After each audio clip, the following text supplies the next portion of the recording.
Last day we discussed of Salvatore's voyage to different countries. He visited different landforms, different types of people.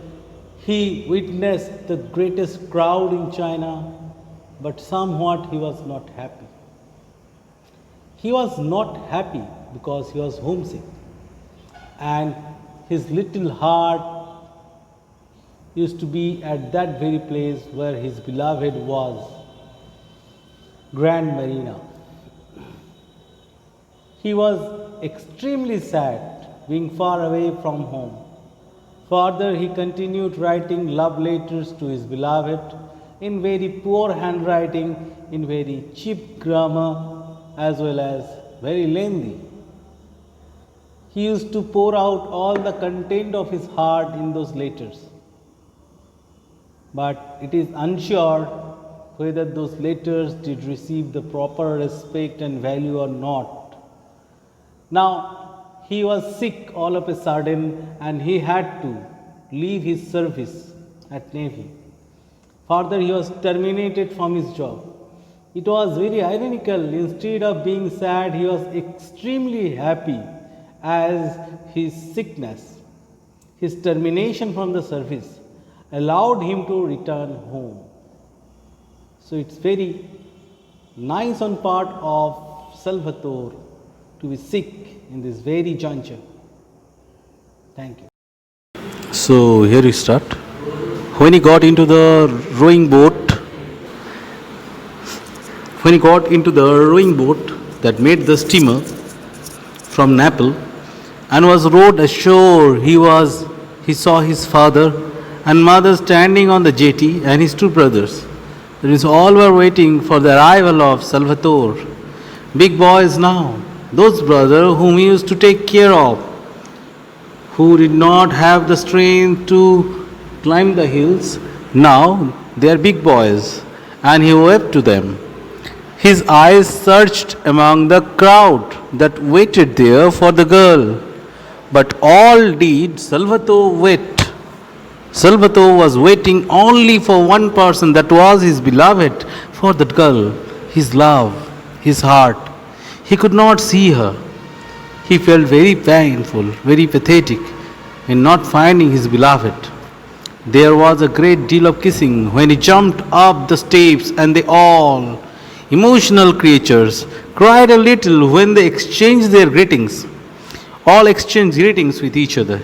He asked where the little girl was, means his beloved. His mother told him that she did not know. They had not seen her for 2 or 3 weeks. So in the evening, when the moon was shining over the placid sea and the night of Naples twinkled in the distance, he walked down to the Grand Marina to a house. She was sitting on the doorsteps with her mother. He was little shy because he had not seen her for so long. So here is the twist in the story. Twist is very common term, or you can say the conflict in the story, the conflict in their relationship, whether they will continue it or not. As we know that Salvatore came back to his home more for his beloved, less for anyone else. So here if we look at again, his eyes searched among those crowd and waited there for the girl. He could not see her. And further we can see, he asked where the little girl was.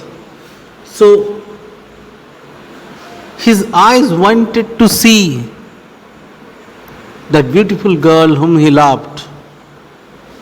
He obviously enjoyed returning home, but it would be a memorial one, would be a lovable one, if he had found his beloved.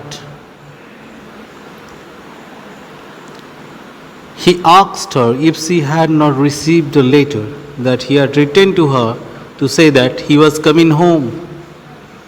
Yes, they had received a letter, and they had been told by another of the island boys that he was ill. They received means not the girl, but her family too. Because they were engaged, so it was a family affair instead of particular individual affairs. Oh, but they had heard that he would never be quite well again. The doctor talked a lot of nonsense, but he knew very well that now he was home again, he would recover. Salvatore was sure that he would recover as he returned home. They were silent for a little. They were means his beloved and a family. They were silent for a little, and then the mother nudged the girl. Just poked. Here nudged means poked. She did not try to soften the blow. She told him straight out. The girl told Salvatore straight out, with the blunt directness of her race, that she could not marry a man. His race means his culture and his creed does not allow her to marry someone, to get married to a man who can't work properly, who would never be strong enough to work like a man. They had made up their minds. Her mother and father and she, and her father would never give consent. Consent means approval. So it is very sad on part of Salvatore.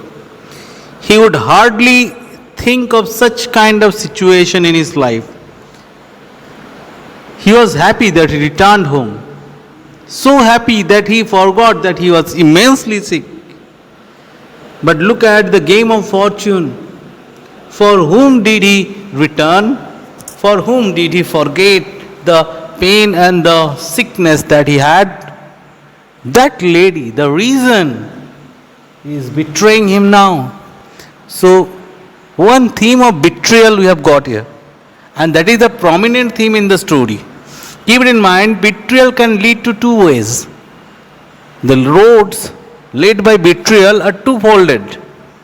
One road leads to destruction and failure, another road makes a man stronger. Salvatore will surely choose the second one instead of first. He will not be the one to stop dreaming. He will not be the one to die. He will not be the one to give up. Instead, he will stand up.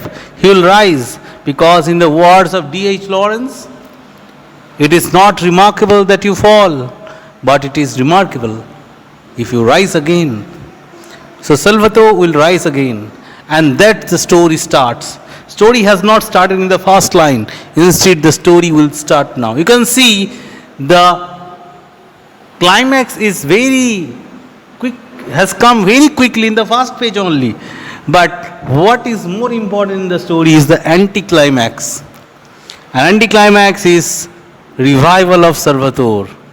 So this story is going to be a very interesting one, and according to me, you should follow each and every line to understand this one cordially. Instead of going for blind memorization or any other fact, you should understand the topic thoroughly.